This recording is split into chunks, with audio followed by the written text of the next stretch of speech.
Welcome to another Blue Room Weekly. The sun is shining, the temperatures are soaring, we're in the middle of a heat wave, and it's wonderful to be a part of it. I love this time of year. But the one thing we don't have this time of year is obviously our beloved Toffees playing every weekend. But what we did have this morning, as we record now on the Wednesday, is the release of the new fixtures in the new season. And always a massive day in the footballing calendar to look and start planning on where you go to and what you're going to be. But I think it perhaps tinged with a little bit of a disappointment that we're on the Monday night rather than the weekend. But we do open up, Paul, against Leeds on that Monday night. And I don't know about you, I'm always a little bit not quite at ease when we play a newly promoted team on the first day of the season. It seems that promoted teams have got the momentum. Promoted teams they're on the up, and it probably takes them a season or a bit before the harsh realities of the Premier League kick in. And obviously, I'm stung still by the 97-98 season when we opened up against Crystal Palace and they beat us 2-1, which is obviously a long time ago. But yeah, just your initial reaction really to the fixtures and opening up against the newly promoted team on the first day of the season in Leeds. Yeah, but I thought to myself beforehand, the one fixture I didn't want to open the season with was away at a newly promoted club, and particularly not at Leeds.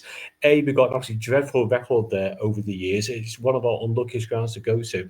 But B, you're absolutely right. One, promoted teams are on a bounce, aren't they? So it's their first home game of the season. It's the high from last year. It's going to be a passionate crowd, be a sellout crowd. They're up for us.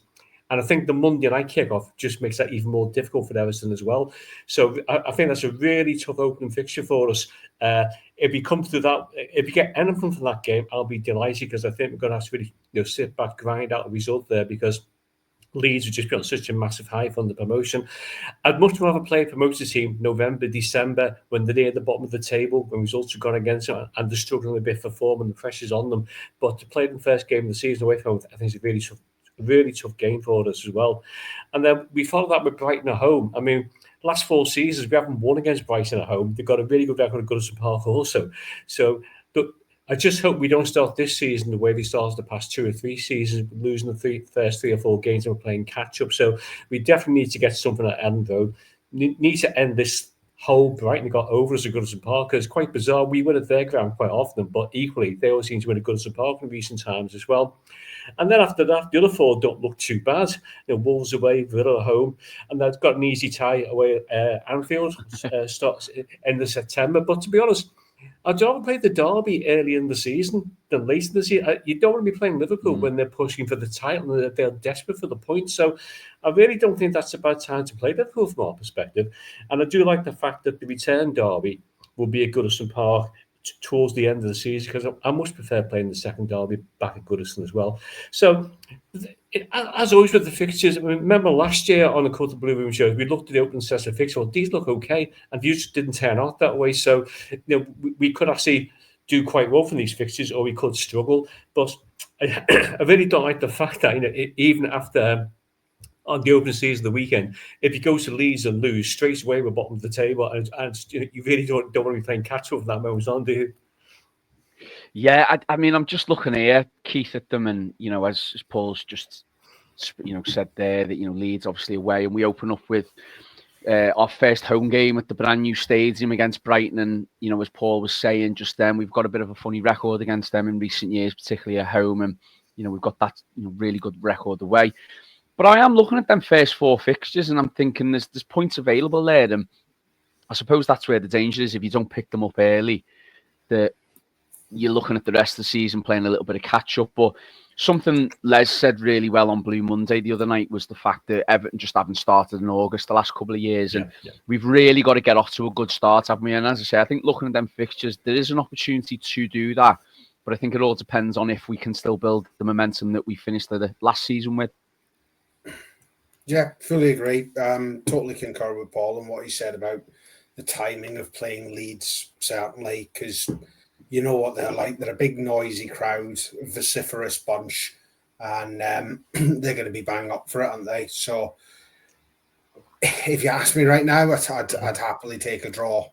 That opening game, just get out of it, get back, and then set up for the curtain raiser at Bramley Moor. I think you're spot on about like the opening fixtures. it depends which Everton turn up, doesn't it? Really, because if it's the Everton that Moyes sort of moulded towards the back end of last season when he came in and started getting these really good results home and away, then there's no reason why we can't be sitting top half of the table come October. Looking at those, I mean, I'd go as far as to say the first 6. Agree with Paul again on good time to play Liverpool when they've not quite got into their stride. If we can go there and maybe like nick something, either a draw or even like a spawny late win, which would be absolutely lovely given the number of times they've done it to us. And then you've got West Ham at home. I think West Ham are going to struggle badly this season. I don't think Potter's the manager for them. I think certainly if Lucas Paqueta gets this big gambling ban, I think they're going to struggle. I think they'll be down the bottom end. Palace are like a tombola team, aren't they? You never know which one's going to come out of the spinny jug. So, I mean, yeah, what are we saying? 18 points by October. It'd be lovely if that could happen. I mean, that's you're basically on the road to Europe then. But I am just looking at these fixtures, and I'm just looking and thinking of the corresponding results. And I think most of the fixtures in the opening games leading up to November, we have taken points or got wins against sides in there. I mean, the only one where we didn't get a win last season was, of course, Liverpool, Man City, and Man United in them opening games. The rest of the teams in there, bar the promoted teams, we did get 3 points to get at some stage last season. So there's definitely reason to believe and to have some hope that we could have a good start to the season at least. I think that's so key that we do. Just one little I can never say that word. Anomaly. That word. Anomaly. That I noticed. That's the one. Yeah, it's the one word I can never say. That I noticed from the list is, obviously, me being based down south, I always look for the Bournemouth games. And curiously, we've got them home and away during midweek. I'm guessing after FA Cup ties or internationals or whatever it might be. So that's going to be a bit of a long journey for both sets of fans going there and back. But yeah, both midweek games against Bournemouth, which is a bit strange. But there we go. I always look for this, certain things you'd always look for. Obviously, the 2 derby games. And I'm with you, Paul. It's nice to have us as the second derby. I always prefer when the second derbies are home as well. We seem to be every year at Goodison first, but it's nice to have us as the second one. Obviously, always look for the first and last game. I like to have the last game of the season at home. We are finishing the season away at Spurs. The last home game against Sunderland, which hopefully will be, battling a little bit more near the top end, and we can use that as a game to push on again. We'll wait and see. And then, the games I always look out for things around Boxing Day and Christmas and that type of thing. We have Arsenal just before the last game before Christmas. And then we play Burnley away on the Saturday, the 27th. It's earmarked down for. We always seem to play Burnley on a Boxing Day away from home whenever they're in the league. So, again, it's looking like a fixture list that doesn't, I think, exactly scare me as maybe it did maybe the last couple of years ago. But certainly a chance for Everton to really, give it a good go and see what we can do and see if we can progress this season. So yeah, fixtures were out this morning. Lot of planning going on now between fans, I think, and between all of us about what games we want to go to and aways and homes and that sort of thing. But that'll obviously be more clear to cut when TV have their say as well, when Sky have their say about what games they want to put on and what particular weekend it is. But we are going to move on, and I want to talk about something which was announced today, and it's been broke today, and it's regarding a little bit of shift behind the scenes. Again, this rebuild that we're seeing behind the scenes at Everton, Paul. And it was reported in the newspaper today that Everton are poaching Manchester United Academy chief Nick Cox in what they describe as a stunning coup. I'll just read you a little bit of the article here. Everton pulled off a considerable coup by luring highly rated Manchester United Academy chief Nick Cox to become their new technical director. The Toffees are in the middle of a behind-the-scenes revamp under new chief executive Angus Kinnear, and have moved for Cox, who has been at Man United for nearly a decade and has led the youth operation since 2022, to become their most senior executive on the footballing side. For all the troubles that Man United have had recently, he seems to be, from what I've read today, Paul, one of the real positives that has come out. He's brought through a lot of youngsters and he's really developed the academy side of things at Man United. And judging by all the comments I've read online today by United fans, I'm getting a little bit excited about this. I think this seems like not so much about him, but about the fact that Everton seems to be moving in the right direction and what they're doing behind the scenes. It seems that the Freakins have really come in and now they're getting a structure together, which is what we've wanted for God knows how many years now. What do you make of that? I know you might not know much about him initially, but what do you make of what Everton are doing behind the scenes, and particularly with the appointments of Cox? Well, I think the big positive about it is that we're attracting people to join the team from so-called bigger clubs like Man United and Man City. And I think that that's a huge positive for Everton as well, because certainly in addition to bringing in Cox from Man United, we're looking at bringing in James Smith from Man City as well, I believe. So it's quite good that we're trying to get these top quality football people into the club. I think it's really encouraging as well that the Freakin group have come in with a strategy. They've decided how they want to operate. So they've moved away from the director of football model.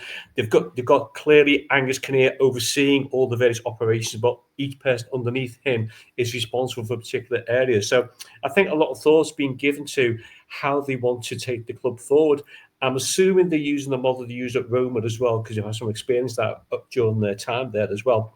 But I think it's like you as well. One, I was reading some of the comments from the Man United supporters. You think, well, they obviously don't seem to want to lose this guy, and the fact he's got quite a good record of bringing people like sort of Kobe Mainoo, etc., who've come through from the ranks. Because one of the big things that's concerned me in recent seasons is, apart from Harrison Armstrong, I'm struggling to see which youth players are making it through from the academy level into the first team level. And I think more and more these days, if you want success, you've got to be able to bring youth players through into the first team. So if that's his big strength, if that's what Nick Cox has been brought in for, and I think he's worked with boys in the past as well, so they kind of know how each other operates. If he can start to develop our younger players, then it means you don't have to go splurging in the transfer market. But I always like seeing a homegrown player wearing a shirt for Everton. I can't think we've missed that in the last few years. Much as I just like Terence, what's his name, across the now in Madrid. Alexander Arnold. Trent, I was going to say Terence Trent D'Arby. I had to stop myself there. But if you know, you know.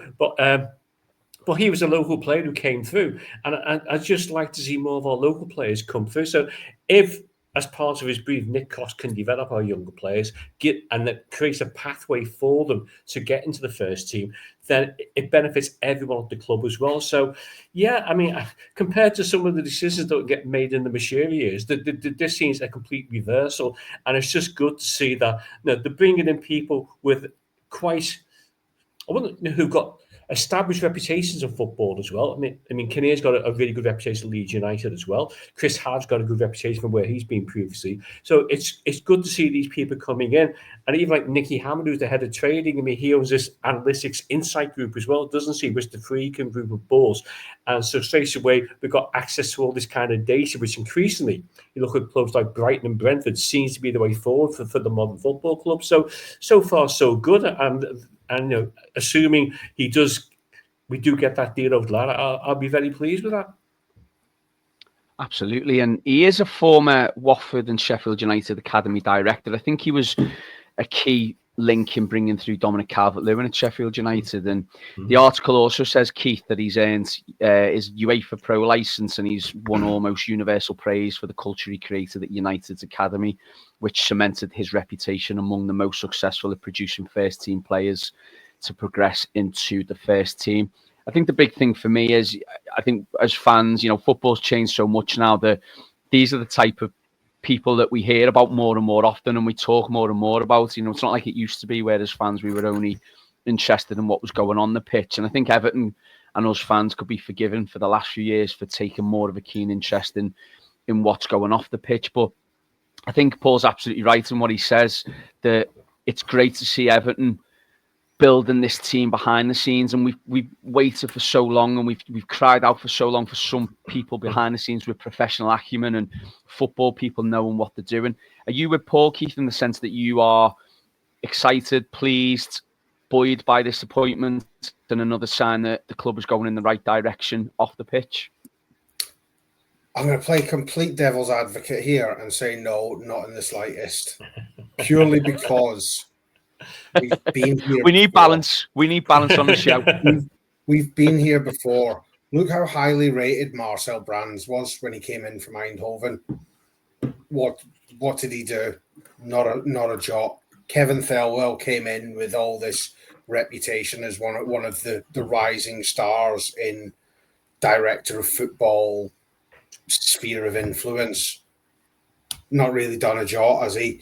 And I can't keep getting excited about fellas I've never heard of before. It's. I agree that the academy is certainly something that we need to be focused on. The record of bringing through youth prospects into the first team has for decades been an absolute joke at Everton. The odd exception aside. But then I look at who United have brought through recently that have made first team appearances.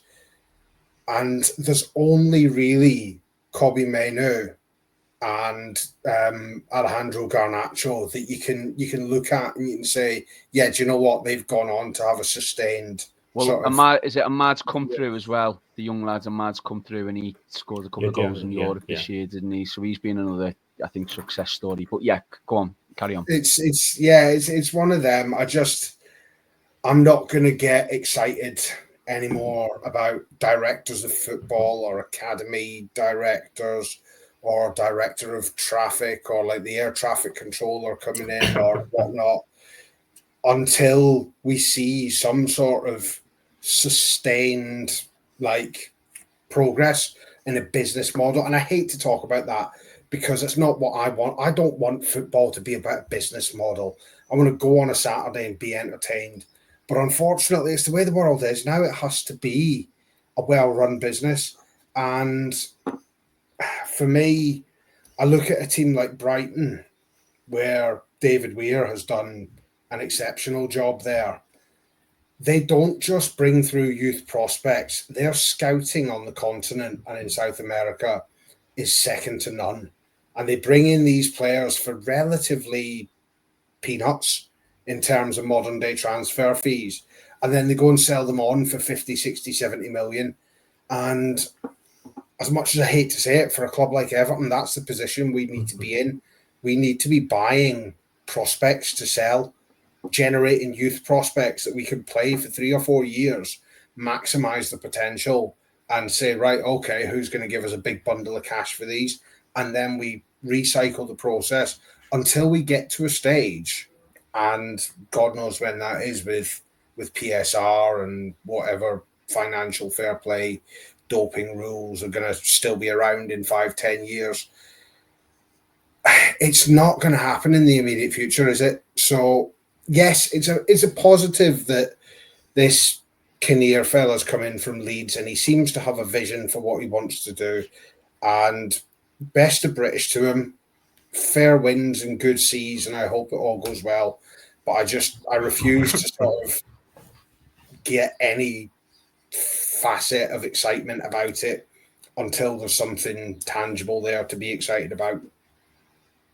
I think you make a great point, and I mean, I've certainly read that today, and got on the excitement boat about it all, because I think that for me, I've just wanted for years some sort of stability behind the scenes. But I think Keith makes a really good point, Paul, doesn't he? Until we see something tangible on the pitch. And I think the Freakins, when they first came in and first acquired the club, they did say, we realise that actions will speak louder than words. It is going to be a long-term process, isn't it, this? Oh, certainly. I also totally agree with what Keith said there as well. And certainly, I think Keith's perspective on football is probably similar to mine, that I'm really only concerned about what goes on the pitch. But these days, more and more, you've got to consider what goes on off the pitch. And more, the football model is business-driven, it's finance-driven, it's profit-driven. It's not necessarily football-driven, which does concern me to some extent as well. But the point about Brighton is a really good one, Keith, because they seem to have picked up really good talented South American players, and what they tend to do is loan them out to Holland or somewhere for the season, let them develop, then bring them back. You look at Caicedo, who's gone to Chelsea for what was the British record transfer fee. I mean, they picked up from the things Independiente del Valle in Ecuador for absolute buttons. So, yeah, I think the academy thing has got to be combined with the scouting element as well.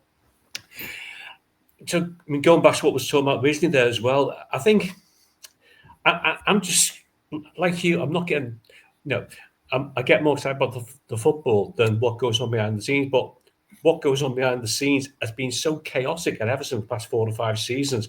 I'm just delighted to see there's some kind of management business structure there and some kind of strategy for the way forward.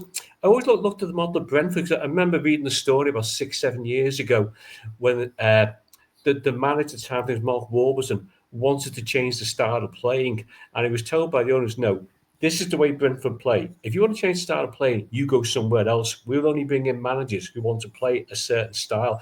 And they had a clear strategy for how they saw the club going forward.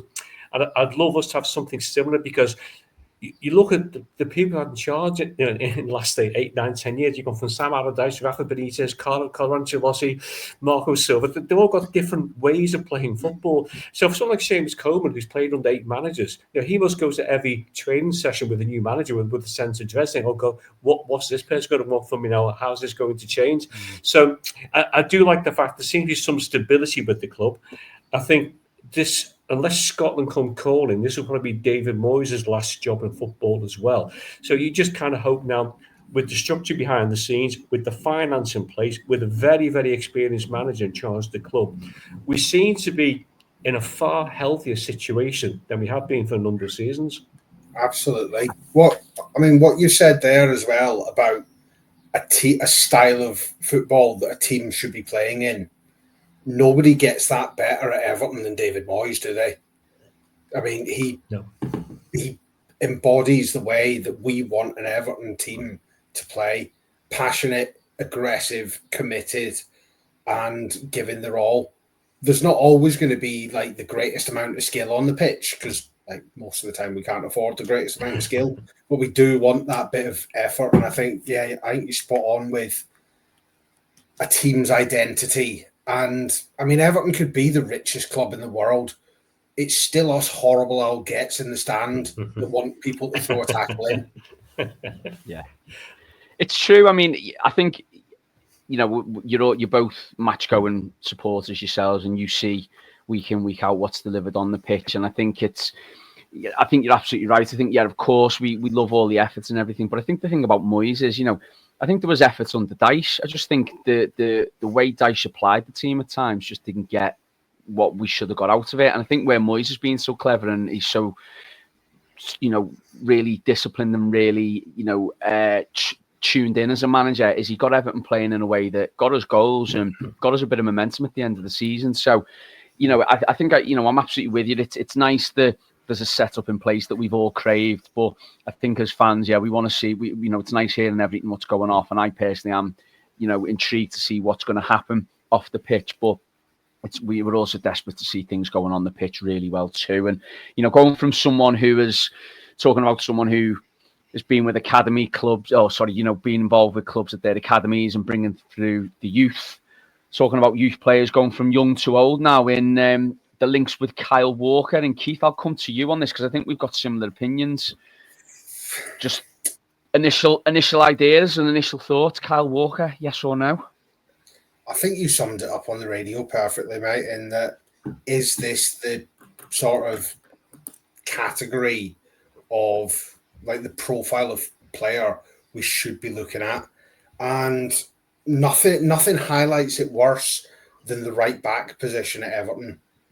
We knew 4 years ago, 5 years ago, that Seamus I'd say Coleman, longer, Keith. I'd say 9-10 years ago, was coming to the end of his sort of swashing down the right, getting crosses in style of football that him and Bain sort of embodied in the mid 2010s. And yet we've never moved to actually replace him, have we?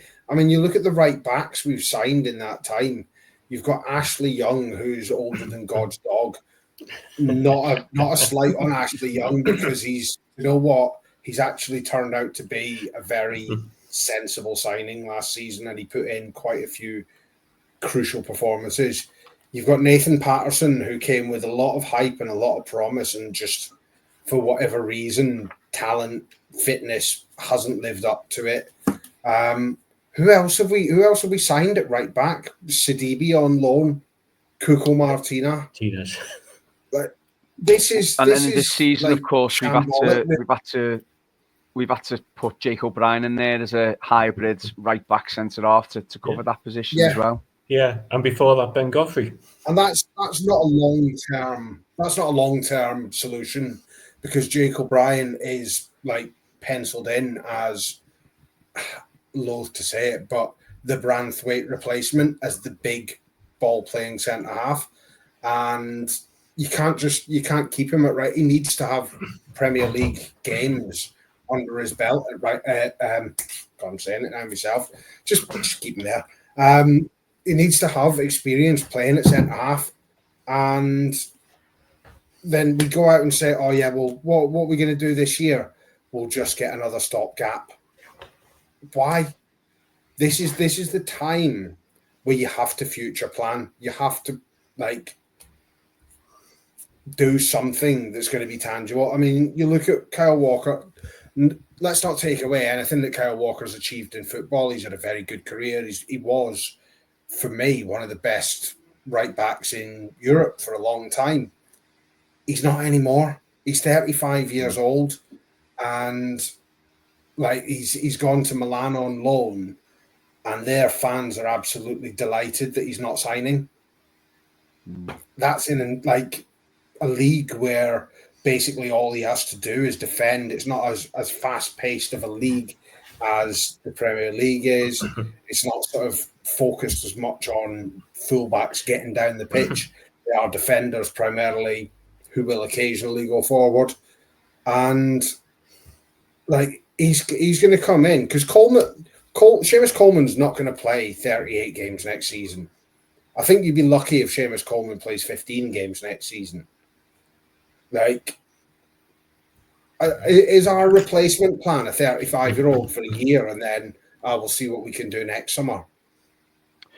I think it could possibly be that. I think there is going to have to be a little bit of a sense of buying for the future, but also buying for now, or trying to get loans or free market transfers in for the now and then. And I think, Paul, the thing for me is that Everton could be forgiven maybe, or Moyes could be forgiven for considering this, because he does offer cover at centre-back as well. And if we're going to lose Michael Keane, which it looks highly likely that we are going to, Kyle Walker does provide that cover at centre-back should we need it. But the question to you, I suppose, is that if it does turn out to be, because there has been a lot of heavy links to Kyle Walker, if it turns out to be that we do sign him, do you have the faith in Moyes to back him with that signing? Because he has got a good record with transfers. He has got a record with bringing through players. Well, when I say bringing through players, signing players who turn out to be able to do a job for Everton. We're probably sitting here, the three of us. I was going to say, sorry, Paul. We're probably sitting here now, the three of us, saying that we probably would rather have that replacement for Coleman in now. But as a stopgap, would you be okay with it for a year? If there's nobody else available, I suppose you have to be. I mean, I do agree with what Keith said there. That the fact that the fans in Italy were quite glad to see him go does kind of tell you something, doesn't it? And I know you didn't watch the Senegal game, Warren, but Senegal's equaliser was purely down to Kyle Walker being skinned for speed by the Senegal's forward. Now, he's 35. He's not going to get any faster. I do kind of wonder. I mean, I totally get the stopgap arguments, and if we have this conversation on the 31st of August and we haven't got a right back and Kyle Walker's still available, then I think we have to go for it. But I do kind of wonder, what does he bring to the dressing room? Is he going to come as the big I am? I've won all these things. I've won all these trophies. Is he going to come in with the attitude, I'm doing you a favour by playing for you. I've played at this level before.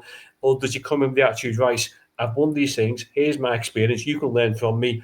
Why don't we do this? I'll kind of look back to, I know it's not the same comparison, but Paul Power, when he joined Everton in 86, 87, people thought, well, why have we brought him for? He's too old, he's past it. But he was such a supremely fit athlete that he was able to adapt to Everton and fit in really well, and ends up winning the Player of the Season award at the end of that campaign.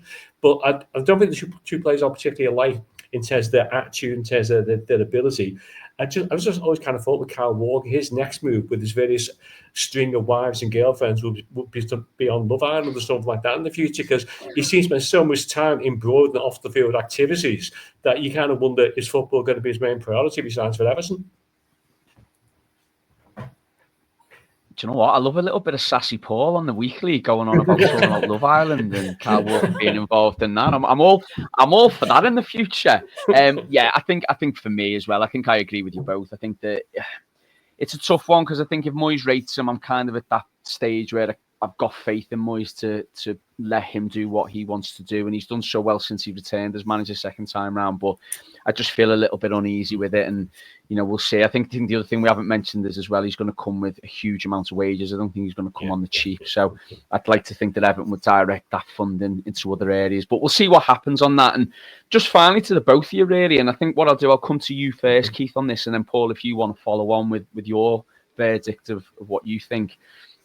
Really interesting conversation on Blue Monday this week with the lads, and they were talking about the expectations. And of course, we haven't made any signings yet, or apart from obviously Charlie Alcaraz, where we can maybe start thinking about this Everton team and where they're going to be towards the end of the season. But in the right here and now, as we record tonight, what are both your expectations? For me, I'm looking at it thinking that we finished on such a high last season, and you made a great point earlier, Paul, that David Moyes is probably looking at this now as his last job in football. And I think he said something really key for me when he received his OBE last week. He said, I'm not here for 10 years like I was last time. I'm here now, and why not make a go for it now? And why not make a go and see what we can do now? And I think he was talking about in reference to getting Everton into Europe, hopefully sooner rather than later. And Roger made a really good point on Blue Monday. He said, it's so congested in that middle section of the table now with the likes of ourselves, Bournemouth, Brentford, Crystal Palace. It could be another season again where Everton are stuck in that mid-table. We'd like to be higher end of the mid-table before we can progress. But what are your expectations for the season? What would you like to see? What would represent for you at this stage a good season? Do you think we could achieve higher? Should we have higher expectations, or is the mid-table finish about right for us at this stage? Keith, I'll come to you first, and then Paul, if you follow on. Yeah, I think mid-table's fair. Like Rome wasn't built in a day, neither were Roma. I think it's probably one for the prediction show when we get round to it, late July or early August or whatever. But before I go into my reasoning, I'm going to set my stall out now, and I'm going to stand by it. 9th quarterfinals of the League Cup, win the FA Cup. That's our season next season. Ooh. Interesting. The new ground turns out to be an absolute fortress in the cups. We get a lot of home draws in the cups, knocking out one big team on the way to our victorious FA Cup win. I think we have to look at, and I know we've had false dawns before.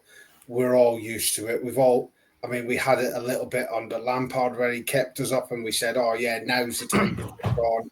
We had it a bit under Dyche when he had that sort of came back from the 10-point deduction. Now's the time to kick on. Is it going to happen with Moyes again, where we get sort of a period of relative stability towards the end of a season and then play all the wrong notes come August and we're struggling by October? I really hope not. I really sort of don't want to see another year of that because it's so draining on the fan base. What I do think will play a huge factor into this season, number one, is the new ground. You've seen it before where teams have moved into new grounds and they struggle. It's flat. Nobody's really found their feet. I think building on from the form towards the end of last season, the excellent work that the lads in the 1878s did in terms of the displays and generating a bit of atmosphere. The club, the team have got a lot of goodwill from the fan base right now. We've got the new ownership in. We're finally out of that era of Mashiri's madness. I think there's going to be a real positivity about the place come August. And obviously that's all going to fall flat when we get tonked 4-0 at the but No, I think we're going to have a fast start. I think we're going to have a good start.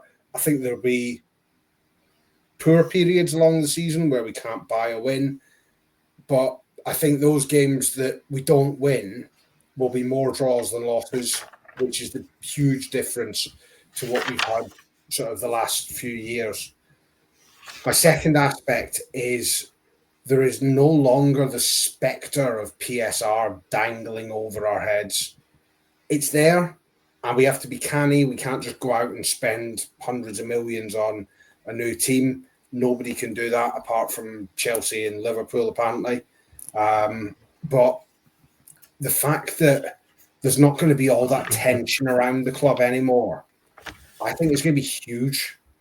And when was the last time you could honestly say that's sort of something that we felt around the place? Probably that first season under Koeman, isn't it? Where Lukaku was scoring for fun. We had a fun team. They played well.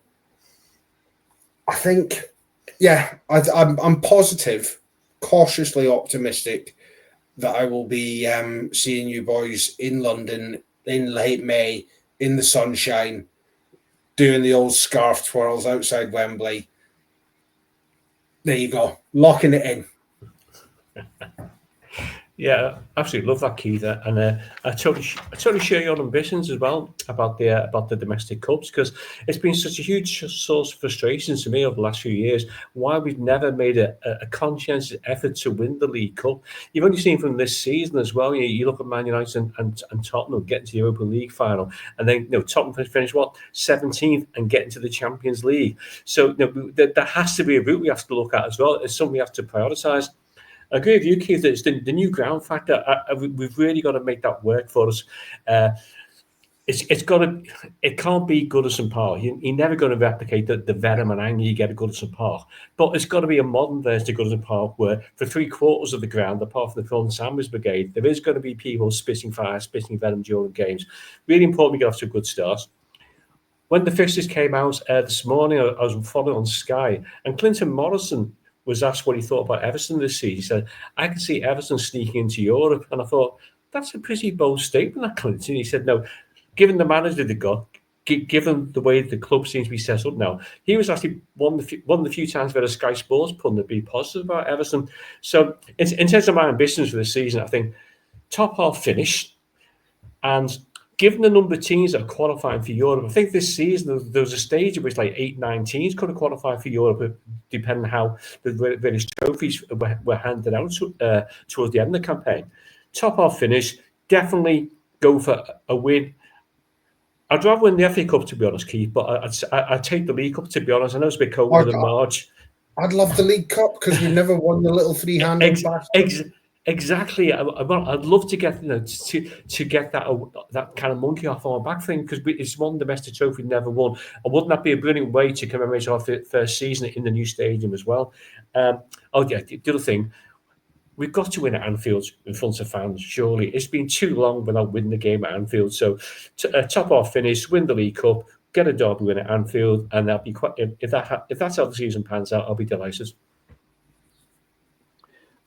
Do you know what? Just listening to you both then, it was it's been nice. It's been quite pleasant because the conversation's been relatively positive in terms of expectations. I think we've been realistic and said, it's going to be tough to achieve this, it's going to be tough to achieve that. But the way we're focusing our chat here is about Everton being on the up. And for many a year now, we haven't done that. And I said one of the things after the last game at Goodison, that if you can't get excited or you can't get thinking about Everton being in a positive way now with the new ground, the new owners, everything that's happening behind the scenes, there's no point. I think we've got to at least give it some sort of little, nod towards being, that way and that way inclined. And I think, it's just been really nice hearing you both say things like that, whether they work out or not, whether we win a trophy this season or not, who knows? But it's just nice to be talking about Everton in that way, rather than all the negative and PSR and points deductions and everything else we've had to talk about, ownership and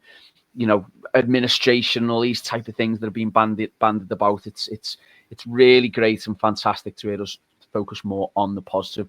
Just before we go, Keith, I think you want to just mention one more thing, don't you? It's just going back to the fixtures, and it's for those of you in the listenership who believe in omens. The last time we kicked off a season on a Monday night, we beat United 1-0, Marouane Fellaini.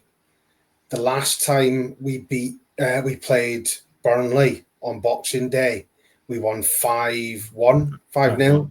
5-1. 5-1. Yeah. And the last time we finished the season at Spurs away, the Shite lost the league on the last day. Up the toffees.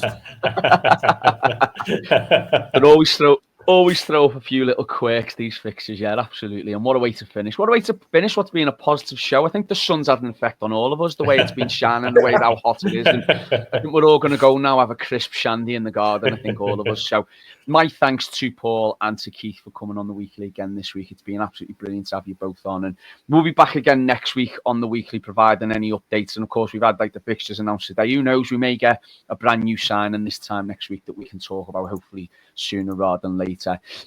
Keep us listened here on the Blue Room. The brilliant Blue Monday will be back next Monday with the lads on there, and then obviously the amazing, brilliant Byline back with Matt and Paddy next week as well, before we return next week on Wednesday with another weekly. But my thanks once again to Paul and to Keith.